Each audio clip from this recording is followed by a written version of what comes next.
आज के शो में। सरमायाकारी के नाम पर अवाम से मुबैना फ्रॉड का केस अहम पेशरफ्त। मुल्जिम सैफुर रहमान न्याजी की जायदादें जब्त। B4U फ्रॉड केस में शिकायत कुरंदा की तादाद 5000 तक पहुंच गई। अस्सलाम वालेकुम। पस पर्दा हकायक सनसनीखेज इंकशाफात प्रोग्राम बेनकाब में हूँ आपके साथ सफ़ान खान। नाज़रीन, बड़ा अहम मामला था B4U, इस पर जो एक इन्वेस्टमेंट कंपनी बनाई गई थी।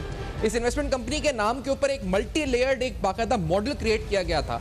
मलेशिया से कहा गया कि ये ताजर यहाँ पर आए, पाकिस्तान में मुबैना फ्रॉड में जो मुलव्वस हैं सैफुर रहमान न्याजी जिनका नाम बताया गया, और तकरीबन 1 लाख से 4.5 लाख की इन्वेस्टर बेस क्रिएट की गई। ये पूरा मॉडल इससे कबल आपको उस एपिसोड में हमने समझाया था जब नैब ने इस केस में बड़ी गिरफ्तारी की थी। सैफुर रहमान जो मरकजी मुल्जिम है, इनको गिरफ्तार किया था, इनकी बेल रद्द हुई थी। उससे कबल नैब ने इंक्वायरी शुरू करी थी। SECP ने अवाम को यह बताया था, आगाह किया था कि आप ऐसी पॉन्जी इन्वेस्टमेंट स्कीम से दूर रहें। अवाम को बताया गया था कि किस तरीके से ये स्कीम्स काम करती हैं। ये पर्टिकुलर स्कीम भी बड़ी इंटरेस्टिंग तरीके से काम करती थी। यहाँ पर आप अगर एक इन्वेस्टर हैं तो आपको तकरीबन 7 इन्वेस्टर्स और लाने होते थे, और अगर आप 7 इन्वेस्टर्स लेकर आते थे तो जो इन्वेस्टर ये 7 इन्वेस्टर्स मजीद नए लाता था तो उसका मुनाफा बढ़कर तकरीबन 14% होता था। और ये तकरीबन मुख्तलिफ ग्रुप्स की सूरत में काम करते हैं, यानी मुख्तलिफ इस वक्त कैटेगरीज थी। 7 इन्वेस्टर लाने पे इतना मुनाफा, अगर 7 इन्वेस्टर्स के बाद आप मजीद 7 इन्वेस्टर्स और लाते हैं तो आपका मुनाफा बढ़कर इतना फीसद हो जाएगा, 20% हो जाएगा, और मुख्तलिफ कैटेगरीज में आपको इस पर डाल दिया जाता था। इस तरह नए इन्वेस्टर आने पर जो पुराना इन्वेस्टर होता था उसका मुनाफा बढ़ता रहता था। तो आप अगर कहा जाए तो नया इन्वेस्टर बली का बकरा बनता था पुराने इन्वेस्टर के लिए, नया इन्वेस्टर आता था पुराने इन्वेस्टर को, और इस तरह से ये स्कीम, पूरा जो मॉडल था वो चलता रहता था। लेकिन इस स्कीम के हवाले से जो शुरू में तफसीलात थी, नैब की तहक़ीक़ात थी, बताया नैब ने कि तकरीबन 100 अरब से ज़ायद का मामला है और बहुत से इफेक्टिव हैं। और इसकी तफसीलात में आने से कबल आज जो अहम पेशरफ्त है वो ये है कि इनकी जायदादें, जो सैफुर रहमान है, इनकी जायदादें जब्त करने का हुक्म हुआ है। नैब ने कुछ जायदादों की तफसीलात दी थी, 113 कनाल का एक लाहौर में, और इसके अलावा एक और जायदाद इनकी अहलिया के नाम के ऊपर है, जिसको एहतसाब अदालत ने यह फैसला किया है कि इसको जब्त कर लिया जाए। क्योंकि ये मामला पेंडिंग है और अदालत में चल रहा है, अभी रेफरेंस आना है, तो इसकी जो डिटेल्स हैं, केस की डिटेल्स हैं, इस पर हम इज्तनाब करेंगे क्योंकि सब्जेक्ट्स हैं। लेकिन आपको इस स्कीम के बारे में जो अब तक इत्तलात आई और किस तरीके से लोगों के जहनों में जो अभी सवालात हैं, वो सब में बड़ा सवाल क्या है? उस सब में बड़ा सवाल ये है कि क्या हमारी लूटी हुई रकम वापस होगी या नहीं होगी। मैं इस सिलसिले में भी आपको आज इस प्रोग्राम में आगाह करूंगा। ये स्कीम किस तरह काम कर रही थी, किस तरह फ्रॉड हो रहा था, इस पर भी हम बात करेंगे, और ये भी आपको बताएंगे कि दरअसल जायदाद जब्त होने का नैब किस कानून के किस शिक के तहत नैब जो है इस पर कर रहा है। इसका मतलब आखिरकार क्या है? क्या इसका मतलब ये है कि आप लोगों की जो लूटी हुई रकम है वो वापस होगी इस जायदाद से, या इसका मतलब कुछ और है कि नैब क्योंकि इन्वेस्टिगेशन कर रहा है इसलिए नैब ये जायदादें जब्त कर रहा है? ये तफसीलात भी आज प्रोग्राम में आपके सामने रखेंगे। समय पहले नैब ने एक एप्लीकेशन फॉर्म अपनी, पहले तो एक इश्तिहार नैब का आया था कुछ माह कबल। इस इश्तिहार के अंदर नैब ने बाकायदा जो उर्दू में इश्तिहार छापा गया था, नैब रावलपिंडी ने यह दरख्वास्त की थी कि जो मुतासिरीन है B4U ग्लोबल और ऐसा ग्रुप के, वो तमाम एक फॉर्म उन्होंने बताया कि हमारी वेबसाइट पे अवेलेबल है। ये फॉर्म अगर आप देख सकते हैं, ये क्लेम फॉर्म था। इस क्लेम फॉर्म के ऊपर नेम ऑफ कंप्लेनेंट, फादर, इसके अलावा जो आपका ID नंबर था B4U ग्लोबल में, वो आपने जो बैंक डिपॉजिट्स किए थे, वो जितनी अमाउंट आपको रिकवर करनी है, जो आपका क्लेम फ्रॉम सैफुर रहमान या B4U ग्लोबल या SR ग्रुप है, वो अमाउंट रिसीव्ड एज रिटर्न और प्रॉफिट और इन्वेस्टमेंट, यानी जो आपको पैसे मिले हैं वो, और किस बैंक अकाउंट से जरिए आप डील करते थे वो। इसी तरह से अगर आपने कोई गाड़ी, मोटरसाइकिल या कोई और चीज वहां से किस्तों पर ली या आपने कोई फाइनेंसिंग कराई थी, उसकी तफसीलात भी इस फॉर्म के अंदर मांगी गई थी। इस फॉर्म के साथ साथ नैब ने कहा था कि आप अपने जब आप उसको ऑनलाइन भरेंगे तो इस ऑनलाइन फॉर्म की जो रिसीप्ट होगी, उस रिसीप्ट के साथ अपने NIC कार्ड की कॉपी, B4U ग्लोबल ऐप जो लॉगिन ID है वो, इसके अलावा एक ओरिजिनल डिपॉजिट स्लिप्स और ओरिजिनल एग्रीमेंट गारंटी और कोई रेलेवेंट डॉक्यूमेंट अगर आपके पास है इस सिलसिले में, तो वो भी आप जमा कराएंगे, नैब को भेजेंगे इस ऑनलाइन रिसीप्ट के साथ कि भाई मैंने ये पैसे जमा कराए थे। अब नैब जो लेटेस्ट अदालती कार्रवाई है, जो ऑब्जेक्टिवली मैं आपके सामने रिपोर्ट करूं, जो क्लेमेंट्स की तादाद है, यानी जिन लोगों ने कंप्लेंट्स की हैं B4U ग्रुप के खिलाफ, जो इस वक्त मुतासरीन हैं, उनकी तादाद 5000 बताई है। तो आप कह सकते हैं कि एक मेगा फ्रॉड बन चुका है, जिसके अंदर पब्लिक एट लार्ज, नैब का एक शिक है जिसके मुताबिक जब मुतासिरीन की तादाद ज्यादा होती है तो पब्लिक एट लार्ज के तहत मुकदमा चलता है। तो पब्लिक एट लार्ज हम कह सकते हैं कि बन चुका है। मैं क्योंकि जेर समाअत मुकदमा है तो उसके लीगल एस्पेक्ट पे नहीं बात करेंगे, लेकिन ये बज़ाहिर लगता है कि मामला जो इस पर है चीटिंग एट लार्ज पब्लिक को किया गया। इससे पहले आपको बताएं कि SECP और नैब, हमने देखा कि SECP ने पहले पब्लिक अवेयरनेस नोटिस भी जारी किए थे और SECP ने जो कार्रवाई की थी उससे कबल SECP ने कुछ कंपनीज के नाम जाहिर किए थे। पहले बताया था कि किस तरह ये कंपनीज काम करती हैं। बताया गया था कि it is want that B4U group of companies do not hold any legal licence to seek deposits from general public. ये नैब ने भी कहा था and all such activities are illegal, prohibited and restricted. इनके पास कोई लाइसेंस नहीं है कि फाइनेंसिंग लें, आपसे किसी किस्म का डिपॉजिट्स लें पाकिस्तान के आईन और कानून के मुताबिक, SECP रूल्स के मुताबिक। However it is illegally functioning through its various shell companies. इस नोटिस में ये भी बताया गया था कि B4U नाम की सिर्फ एक कंपनी नहीं बल्कि मुख्तलिफ शेल कंपनीज भी एग्जिस्ट करती हैं, यानी एक नहीं और भी कंपनीज हैं जो एग्जिस्ट करती हैं। और कहा गया था कि ये तमाम कंपनीज इलीगल डिपॉजिट्स लोगों से लेती हैं और जनरल पब्लिक को इलीगल इन्वेस्टमेंट प्लान्स देती हैं और उन इन्वेस्टमेंट प्लान्स के जरिए लोगों का पैसा लूटती हैं। Leasing, financing of cars, motorcycles, houses, यानी मुख्तलिफ किस्म की जो फाइनेंसिंग एक्टिविटीज होती हैं। जिनके पास पैसा नहीं होता उनको कहते हैं कि हम आपको पैसा फराहम करेंगे, आप अपनी ख्वाहिशात पूरी कर सकते हैं, अपना घर खरीद सकते हैं, अपनी गाड़ी खरीद सकते हैं, और दरअसल उनको धोखा देती हैं। ये कहा गया था कि moreover the matter has been highlighted by SECP to aware general public about the fraudulent deposits being attracted from them। SECP ने ये मुतला किया था लोगों को। मैं SECP की जो कार्रवाई हुई थी वो भी आपके सामने रखूं, लेकिन इससे पहले इन कंपनीज का जिक्र किया गया था। उन कंपनीज में तकरीबन 20 कंपनीज का जिक्र था जिनके नाम से ये पॉन्जी स्कीम काम करती थी। ये एक कंपनी नहीं थी, 20 कंपनीज का पब्लिक अवेयरनेस नोटिस में जिक्र हुआ था, ताकि आपके जहन में रहे। एक बिजनेस लाइफ प्राइवेट लिमिटेड, एक future property associates private limited, एक इमर्जिंग इनोवेशंस प्राइवेट लिमिटेड, एक B4U सॉफ्ट, एक ब्रावो टैक्सी सर्विसेज, एक अल्फा, एक B4U फाउंडेशन, एक AS वरियाज ग्लोबल ट्रेडिंग, इसी तरह Saif Rovina associates, perfect Modaraba management company, SRKN limited, SRKN travel tours, Niazi law associates, B4U consultants, इसी तरह B4U builders and developers, Agrogem, Niazi oil services, SR cash and carry, AAS Waqas traders, Wariyas traders. 20 companies का तस्करा किया गया था इस नोटिस में कि तकरीबन 20 के करीब ऐसी कंपनीज हैं जो इस तरह काम करती हैं। और फिर उसके बाद जिस तरह आज हमने आपको बताया कि इनकी जायदादें जब्त करने का भी मामला सामने आया है। इससे पहले आपको बताते चलें कि इनके बैंक अकाउंट जब्त करने के लिए नैब पहले ही एक दरख्वास्त मुख्तलिफ बैंक्स को दे चुका था और हमने देखा था कि इस दरख्वास्त में नैब की तरफ से तकरीबन 29 के करीब इनके कंपनीज का जिक्र किया गया था जिनके नाम पर ये अकाउंट्स या प्रॉपर्टीज होल्ड करते थे। एक बैंक के हेड ऑफ कंप्लायंस को लिखा गया, एक निजी बैंक के हेड ऑफ कंप्लायंस को लिखा गया नोटिस मेरे पास मौजूद है जो कि मार्च 2021 में लिखा गया था और इसमें बताया गया था कि during the inquiry proceedings it has been revealed that accused person or the associates are reportedly maintaining bank accounts at your bank in their individual names or companies as listed below। तो जो असासे मुंजमद करने की बात है जो आज हुए हैं, इस सिलसिले में नैब पहले भी बैंक्स को दरख्वास्त करके इनके बैंक अकाउंट्स मुंजमद करने की दरख्वास्त के जरिए बैंक्स जो अकाउंट्स थे इनकी कंपनीज के नाम पर या इनके नाम पर उनको फ्रीज करने की दरख्वास्त दे चुका है। तो अब असासे मुंजमद भी बाकायदा एहतसाब अदालत की तरफ से मंजूरी हो गई है और इससे पहले बैंक अकाउंट्स भी जब्त हो चुके हैं। यहाँ पर भी एक नहीं तकरीबन 29 कंपनीज हैं जिनके नाम के ऊपर ये मुख्तलिफ अकाउंट्स थे। इन कंपनीज के अंदर अगर आपको बताएं बिजनेस लाइफ, जैसा मैंने कहा इससे पहले जिक्र हुआ, future property, emerging innovations, B4U soft, bravo taxi services, B4U bridge foundation, AS Wariyaz global trading, Saif Rovina, perfect Modaraba management, B4U consultant, Sarina Narmeen Khan के नाम पे अकाउंट था। इसी तरह Ahmad Wariyaz Khan, Azam Wariyaz Khan, dream sugar mills brokers, Niazi petroleum, RDF dairy products, Niazi cold storage, इन तमाम कहा गया जी शेल कंपनीज के जरिए ये सारे अकाउंट्स ऑपरेट करते हैं। एक कानूनी शिक जिसका जिक्र हम करते चले आपके सामने, जिस पर प्रोग्राम में बात भी करेंगे आगे, क्योंकि बहुत से लोग हमसे ये सवाल पूछ रहे थे कि आखिरकार जो अब हुआ है, असासे जब्त हुए तो 5000 के करीब मुतासरीन है, तो क्या इस पैसे से जो जायदादें जब्त हुई हैं इससे हमें हमारा पैसा लूटा हुआ वापस मिलेगा नहीं मिलेगा? बहुत से लोग मेरे व्हाट्सएप में जो नोट्स भरे हुए हैं जो लिख लिख के मुझे भेजते हैं कि आखिरकार हमें पैसा कब मिलेगा, उनको ये सवाल है जी पैसा कब मिलेगा वापस। सबकी नजरें एहतसाब अदालत की कार्रवाई के ऊपर भी हैं कि रेफरेंस किस तरह आगे बढ़ेगी, लेकिन इस सवाल को हम कानूनी रोशनी में समझेंगे कि आखिरकार जो अब जब्त हुआ है क्या इसके जरिए पैसा रिकवर होगा या ये रूटीन की कार्रवाई है नैब की कि जब नैब इन्वेस्टिगेशन इंक्वायरी स्टार्ट करती है तो असासे जब्त होते हैं, और फिर इसमें इतना डिले क्यों आया ये भी सवाल उठाएंगे कि आखिरकार वजह क्या बनी। क्योंकि जो मेरी नैब जराए से बात हुई, एक वजह यह भी थी कि नैब ऑर्डिनेंस में कुछ तब्दीलियां हुई थी जिसकी वजह से एज प्राइवेट पार्टी नैब आगे बढ़ नहीं पाया था इस इन्वेस्टिगेशन में। तो वील आस्क आल्सो दैट, ये भी आपके सामने अंदरूनी हकायक इस केस से मुतालिक रखेंगे। After this very short break नाज़रीन वापस आते हैं हमारे साथ।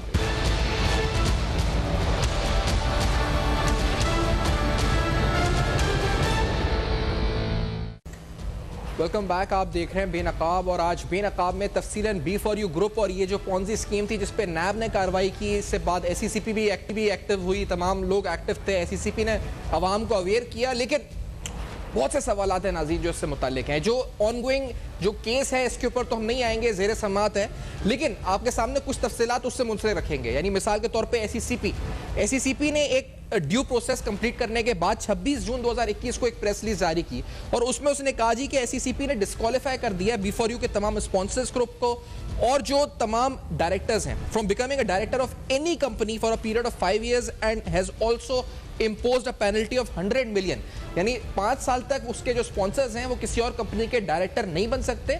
इसके अलावा तकरीबन 10 करोड़ रुपए का जुर्माना भी हर डायरेक्टर के ऊपर, हर स्पॉन्सर के ऊपर जो है इस वक्त नाफिज किया गया है। Further the sponsors shall not be allowed to incorporate any new company under the act, यानी ये लोग जो इसमें मुलविस हैं वो कोई नई कंपनी रजिस्टर नहीं कर सकते। और in addition SECP has granted sanction for winding up of all 18 companies, 18 कंपनियां थी, इनको वाइंड अप करने का कहा गया और इंपोज की पेनल्टी 20 करोड़ रुपए ऑन ईच कंपनी। तो लगभग तकरीबन 4 अरब रुपए की पेनल्टीज SECP ने इंपोज की। कुछ इकदाम ऐसे हैं जो अप्रिशिएट किए जा सकते हैं कि अगले 5 साल तक वो नहीं बन सकते, नई कंपनी नहीं बना सकते या वो कंपनियां बंद कर दी। लेकिन इमरान शफीक साहब मेरे साथ साबिक प्रोसिक्यूटर नैब मौजूद हैं, एहतसाब के अमल में साथ रहते हैं, मुख्तलिफ केसेस नैब के हवाले से देखते हैं। मेरे साथ बहुत खुशामदीद इमरान साहब को कहूँगा, ये मुझे बताइएगा लोग जो हमें पूछ रहे हैं सवाल, जितने लोग इफेक्टिव वो पूछते हैं कि ये तमाम इदारे बाद में एक्टिव क्यों होते हैं इमरान साहब, और अब जो SECP ने इकदाम किया क्या ये तसल्ली बख्श है कि मुस्तकबिल में ये लोग दोबारा कोई ऐसा काम ना कर सके, या अभी भी आपको लगता है इसमें कोई लूप होल है?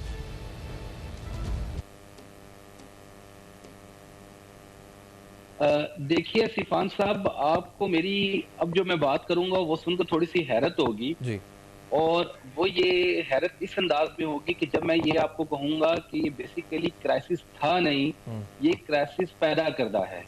ये क्राइसिस पैदा करदा भी किसी और का नहीं है, ये नैब का अपना क्राइसिस पैदा करदा है। बुनियादी तौर पर देखिए सिफान साहब, लोग कारोबार करते हैं और यकीनन कुछ कारोबार जो है वो गलत भी होते हैं, वो कानून के मुताबिक उनकी रजिस्ट्रेशन का मसाइल भी हो सकते हैं, लेकिन नैब के पास बहुत बड़ी अपॉर्चुनिटी होती है जब कोई मुलजिम, जब उनके पास किसी केस की इन्वेस्टिगेशन शुरू करते हैं कि वो उसको उसमें ये एलिमेंट जरूर मद्देनजर रखें कि अगर किसी कारोबार में अवामुन नास ने बहुत बड़ी तादाद में इन्वेस्टमेंट कर रखी है और लोगों का करोड़ों और अरबों रुपए अगर उसमें इन्वॉल्व हैं, तो उस कारोबार को किसी न किसी तरीके से रेगुलराइज करके उसको बचाया जाए, ना कि उस कारोबार को तबाह करके और उस पूरे सिस्टम को सबोताज करके उसको पूरे को खत्म करने के बाद लोगों को अरेस्ट कर लिया जाए और उसके बाद लोगों की रकम ही मिलने का कोई चांस ना रहे। ये स्ट्रेटेजी बुनियादी तौर पर लोगों को मुजरिम बना के मुकदमात दायर करने की, पब्लिक एट लार्ज के जो केसेस हैं, ये बुनियादी तौर पर गलत है। मैं 2-3 बातें सोचता हूं, अगर जरा आप उन 2-3 बातों पर गौर कीजिएगा तो आपको अंदाजा होगा। अगर ये कारोबार ऑनलाइन है और लोग अगर इस बात को तस्लीम किया जाए कि ये ऑनलाइन कारोबार चल रहा था, तो पहला सवाल ये पैदा होता है, ऑनलाइन कारोबार तो ये पाकिस्तान से बाहर भी कर सकते थे और पैसे की इनके पास कमी नहीं थी, अरबों खरबों रुपए के ये मालिक थे, तो फिर ये कारोबार पाकिस्तान में रह के लोगों से पैसा इसलिए ले रहे थे ताकि इन्हें पाकिस्तान के तहकीकाती अदारे गिरफ्तार कर सकें और ये फौरी तौर पर कानून के शिकंजे में आ जाएं। मेरा ख्याल है ये वजह नहीं है। अच्छा, कोई भी माकूल आदमी ऐसा नहीं करेगा।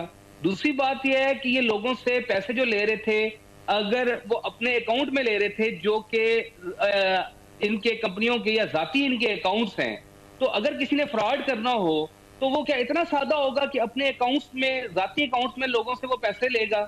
अच्छा, तीसरी बात, अगर किसी ने फ्रॉड करना है और पाकिस्तान से भाग जाना है, तो क्या वो ऐसे करेगा कि वो पाकिस्तान में अपने ही नाम से या अपनी कंपनियों के नाम पे जायदादें खरीदे करे और बड़ी तादाद में जो प्रॉपर्टियां खरीदेगा ताकि कल नैब उसको फौरी तौर पर रिकवर कर ले और वो जायदादें वापस ले ले। तो मेरा ख्याल है ये तीनों जो बातें मैंने अभी आपको बताई हैं, ये एक आम से आदमी को भी समझ आती है कि ये बुनियादी तौर पर इस कारोबार की SCCP के दायरा कार के अंदर रजिस्ट्रेशन में कोई खामी हो सकती है, लेकिन ज़ाब्ते में भी खामी हो सकती है। ये तो जिनकी रकम डूब गई या जो भी चला गया, मैं आपकी इस बात से तो इस हद तक हूं कि चलें हम इस चीज को देख सकते हैं कि जिस तरीके से ऐसी स्कीम्स को या ऐसे मामलात को एहतसाब का अमल देखता है, यानी बजाय इसके कि इनके खिलाफ जाने के, ऐसी हाउसिंग सोसाइटीज भी हैं और सैकड़ों हैं और नैब कहते हैं हमने अरबों रुपए की रिकवरीज की उन हाउसिंग सोसाइटीज से, और वो अप्रोच यही होती है कि आप उसको गिरफ्तार कर लें। ईडन का केस आपके सामने है, लेकिन ये बात दुरुस्त है कि जो लोग मुतासरीन हैं वो काफी टाइम तक आसरे में बैठे रहते हैं। अभी भी हमें जिस तरह से मुतलब बोलते रहते हैं कि आप बताएं कब होगा कब होगा, पहले ये बताएं कानून के लिहाज से इमरान साहब, क्योंकि ये जो मेरे सामने नैब का सेक्शन 23 है, नैब ऑर्डिनेंस का 1999 का, मैंने इस तरह कहा कि ज़ेर समात रेफरेंस से भी हमें बात नहीं कर रहे हैं, और क्योंकि इस वक्त इन जनरल हम इस पर बात जरूर करेंगे स्कीम के हवाले से। इसमें यह लिखा है कि not with standing anything contained in any other law for the time being in force after the chairman NAB has initiated an inquiry or investigation into any offence under this ordinance alleged to have been committed by an accused person or any relative or associate of accused person or any other person on his behalf shall not transfer by any means whatsoever, create a charge or any property owned by him or in his possession while the inquiry, investigation or proceedings are pending before the NAB or the court, and the transfer of any right, title or interest or creation of a charge on such property shall be void।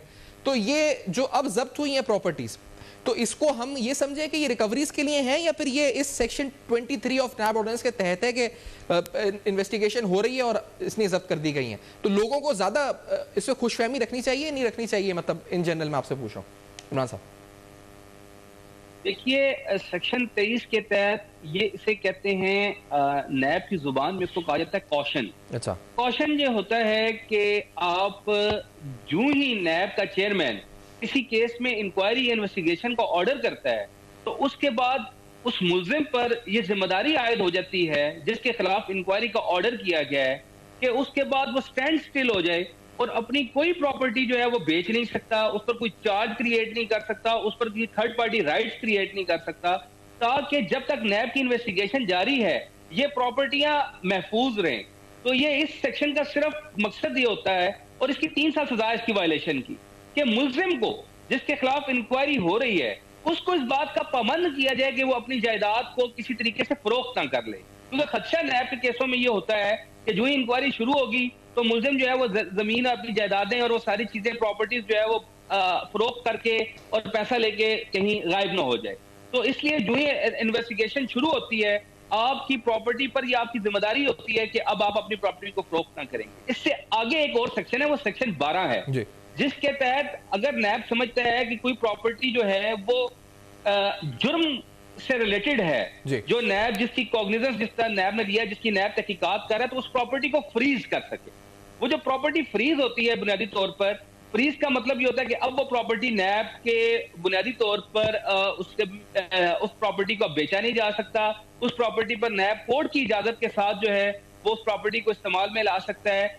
और अब वो property बहरहाल अगर ये साबित हो जाता है कि मुजरिम ने ये प्रॉपर्टी जुर्म से रिलेटेड थी और जुर्म के साथ उसका कोई ना कोई ताल्लुक था, तो रीजनेबल उसके हवाले से जो पूरी एविडेंस मौजूद है, तो उसके बाद उस प्रॉपर्टी को बहरहाल वो अदालत आखिर में जो मुल्जिम पर जो करप्शन का पैसा साबित होता है वो उस प्रॉपर्टी से रिकवर किया जा सकता है और वो प्रॉपर्टी फ्रीज हो जाती है, वो एसेट्स फ्रीज हो जाते हैं और वो लोगों की रकम कुछ बच जाती है। लेकिन इस तरह के केसेस जो आप बता रहे हैं सिफान साहब, इसमें जो अमाउंट जो बताई जाती है नैब की तरफ से वो तो खरबों में बताई जाती है, लेकिन ये जो प्रॉपर्टियां रिकवर होती हैं ये बहुत कम अमाउंट की होती है। वही है, क्योंकि अच्छा, तो मैं जो पहले बात के मेरिट पे और उस पे तो हम बात नहीं करेंगे, जैसे आप कह रहे थे ना कि सही है नहीं है, वो तो बाद में फैसला होगा, हमें जज भी नहीं करना चाहिए यहाँ बैठ के। लेकिन ये जो अमाउंट रिकवर हो ना, ये बड़ा सवाल है लोगों के जहनों में कि यार पैसा हमारा, इतने एसेट्स हैं या नहीं है कि रिकवर होगा नहीं होगा।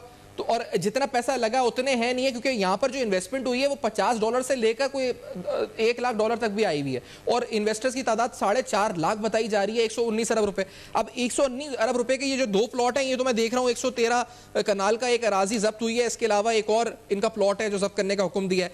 कुछ अकाउंट्स हैं जिनकी तफसीलात हैं जिनमें शायद इतना पैसा नहीं है, इसके अलावा शायद क्रिप्टो में कहते हैं लोग इन्वेस्टर्स के पैसा डाला हुआ था उन्होंने, बिटकॉइंस वगैरह में। लेकिन ये तो इतना नहीं बनता ना इस वक्त, जो इस वक्त शफीक साहब। नहीं, ये तो बेसिकली जो नैब, एक और बात है, मैं नैब की फिगर्स पर बुनियादी तौर पर कभी भी बिलीव नहीं करता। और ये आपने देखा होगा, पहले बीबीसी की रिपोर्ट भी आई है, नैब ने जुर्मानों के हवाले से कहा, पार्लिमानी कमेटी में भी नैब की जो चीजें सामने आई हैं, नैब की फिगर, इसलिए नैब का ये कहना है 5 लाख इन्वेस्टर्स हैं। बुनियादी तौर पर ये मुझे ये इसको नैब को अदालत में साबित करना पड़ेगा, क्योंकि जब नैब ने इन्वेस्टिगेशन इस केस में शुरू की थी तो मेरी इतलात के मुताबिक चंद 100 लोग थे जिनको जो मुद्दई थे। इफेक्टिव्स जो है ना 5,000 हो गए, जो अभी 50,000 इफेक्टिव्स हैं जो आए हैं नैब के पास लेके। जो इन्वेस्टर की बात कर रहा हूं, जो इसमें इन्वेस्टर्स थे जो तहकीकात में सामने आया था वो 4.5 लाख थे, तो इफेक्टिव्स तो जिन्होंने फॉर्म भरे हैं वेबसाइट पे 5,000 बताया गया। 5,000 चीटिंग पब्लिक एट लार्ज के केसों में तो अदालत उन्हीं की स्टेटमेंट को बिलीव करती है जो नैब के सामने आ जाता है और अपनी अमाउंट को वो कहता है कि मेरे देखे ना, अब अगर 5,000 लोग आए, फर्ज की आपकी बात मान ली जाए, और नैब के रिकॉर्ड में अगर वो गवाही देने के लिए तैयार है, अदालत उन्हीं की गवाही मानेगी और उन्हीं की लायबिलिटी को मानेगी कि जो लोग अदालत में गवाही देने के लिए आते हैं या अदालत के रिकॉर्ड का वो हिस्सा बनते हैं। इसलिए ये और मेरा ख्याल है कि इस तरह के केसों में इसको केस को समझने के नहीं से कानूनी नुकात को आपने ज्वाइन किया। इमरान साहब, मैं आपका बहुत शुक्रिया अदा करूंगा, आपने वक्त दिया, ज्वाइन किया, अपनी तफसीलात और अपना नुक्ता नज़र आपने रखा है। ये तो आगे फैसला होगा मामला क्या होता है। जो अब तक SECP ने कार्रवाई की, नैब ने कार्रवाई की, जो डॉक्यूमेंट सामने आए, डिटेल सामने ही आपके सामने रखी है। एक बड़ा अहम पैगाम और एक बड़ा अहम मैसेज जो आज के दिन के हवाले से हम आपके सामने लेकर आएंगे। इस ब्रेक के बाद हमारे साथ रहेगा।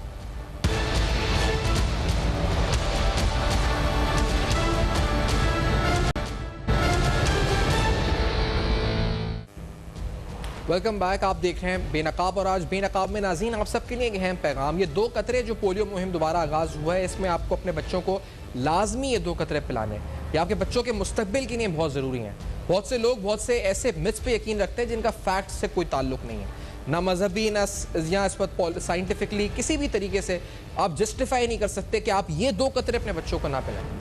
मेरे साथ 2 ऐसी शख्सियत मौजूद हैं। अब खुसूसी तौर पे सलमान अहमद साहब मौजूद हैं जो कि polio ambassador, polio goodwill ambassador हैं, और इस पर आपने बड़ा काम किया है, सालों का अरसों आपका इस पर एक्सपीरियंस है इस हवाले से, इसको प्रोपोगेट करते हुए इन कतरों को। मौजूद है हमारे साथ, बहुत शुक्रिया आपने प्रोग्राम में ज्वाइन किया। और इसी तरह से हमारे साथ डॉक्टर अशरफ निज़ामी साहब मौजूद हैं जो कि पाकिस्तान मेडिकल एसोसिएशन लाहौर के सदर भी हैं और ऑर्थोपेडिक सर्जन भी हैं। एक पैकेज नाज़रीन पोलियो का छोटा सा आप देखते हैं, इसके बाद हम अपने पैनल की तरफ आते हैं। Let's hear this first. Corona virus के बावजूद हुकूमत पाकिस्तान पोलियो के खात्मे के लिए पुरअज़्म है। अपनी जान की परवाह किए बगैर पोलियो हेल्थ वर्कर्स हमारे बच्चों के लिए अपने घरों से निकले हुए हैं। क्या हम अपने बच्चों के मुस्तकबिल के लिए उनको पोलियो के सिर्फ 2 कतरे नहीं पिलवा सकते? ये आपने पैकेज देखा। सलमान अहमद साहब, आपसे जानना चाहेंगे, आपका तजुर्बा भी रहा, आप इस वक्त पूरी दुनिया के अंदर जाते हैं और इस सिलसिले में पैगाम भी फैलाते हैं, कितना ज़रूरी है जो पाकिस्तान में वालिदैन ये प्रोग्राम देख रहे हैं उनको कि वो अपने बच्चों को पिलाएं एक पोलियो कतरे, और ना कि टीम को अपने घर में इस वक्त ना आने दें बल्कि कहते हैं आप यहाँ से निकल जाएं? कितना अहम, कितना ज़रूरी है ये सलमान अहमद साहब? जी शुक्रिया, आपने दावत दी। देखिए, पोलियो एक ऐसी डिजीज़ है कि जब आपको हो जाए तो उसका कोई इलाज नहीं है, और ये आपको पता है कि बच्चे माजूर हो जाते हैं। 5 साल से कम के बच्चे जिनको ये कतरे नहीं मिले हुए और उनको पोलियो हो जाए तो सारी ज़िंदगी उनकी मुतासर हो जाती है उससे। और आपने देखा होगा कि पिछले 8 साल यानी कि 2014 में तो पोलियो इमरजेंसी पाकिस्तान में हुई। WHO ने एक क्वारंटीन जो है पूरे मुल्क को क्वारंटीन करने का वार्निंग दे दी थी। उस वक्त सबसे ज़्यादा पोलियो केसेस थे। और एक और जो साथ साथ चीज़ क्या थी कि हमारे जो front line workers, health workers हैं, ख़ास करके ख़वातीन, उनको गोली का निशाना बनाया जा रहा था। इंतहा पसंद उनको वो हलाक कर रहे थे, शहीद कर रहे थे। तो बहुत ज़्यादा मुश्किल थी। लेकिन पाकिस्तान ने, हमारी प्राइवेट सेक्टर ने, पब्लिक सेक्टर ने, फेडरल प्रोविंशियल गवर्नमेंट, फिर आर्टिस्ट, स्पोर्ट्समैन सारों ने मिलकर ये पैगाम वालिदैन को देना शुरू किया कि देखें ये 2 कतरे जो है ये आपकी बच्चे या बच्ची की जिंदगी का फैसला करेंगे। और दूसरी चीज, ये जो कतरे हैं पोलियो के, ये वही कतरे हैं कि जब आप सऊदी अरब उतरते हैं हज या उम्रा करने के लिए, वो भी आपको वही 2 कतरे देते हैं। तो इसमें कोई जो डिसइंफॉर्मेशन फैलाई गई ना कि जी इसमें गैर इस्लामी एलिमेंट्स हैं, अशिया हैं, ऐसा कुछ नहीं है। दुनिया में याद रखें कि सिर्फ अभी एक जो है बीमारी जिसका खात्मा वैक्सीनेशन और इनोकुलेशन जो है वो है स्मॉल पॉक्स, ठीक है ना, चेचक। स्मॉल पॉक्स वाहिद वो बीमारी है, अगर हम तारीख क्रिएट कर सकते हैं। पाकिस्तान और अफगानिस्तान आखिरी 2 मुल्क रह गए हैं जहां पोलियो एंडेमिक है। पाकिस्तान ने अभी माशाल्लाह पिछले साल सिर्फ 1 केस रिकॉर्ड किया, और अगर ये ताउन करें अफगानिस्तान पाकिस्तान के साथ तो हम पोलियो 0 पे पहुंच सकते हैं। और फिर 3 लगातार साल पोलियो 0 रखेंगे तो हम पोलियो का एंड कर चुके होंगे, और बाकी दुनिया के साथ हम जुड़ के ये कह सकते हैं कि चेचक के बाद पोलियो का भी खात्मा हो गया इंशाल्लाह। और ये सलमान साहब ये बताएं, क्योंकि आपका एक मशहूर आपके गाना भी जज्बा जुनून, हम लोग जब एक चीज़ पे जिसे कहते हैं कि डट जाते हैं, पूरी बहसत कौम डट जाते हैं, वो चाहे दहशतगर्दी हो वो कुछ भी हो, तो हम उसके डट के हासिल कर लेते हैं उस चीज़ को।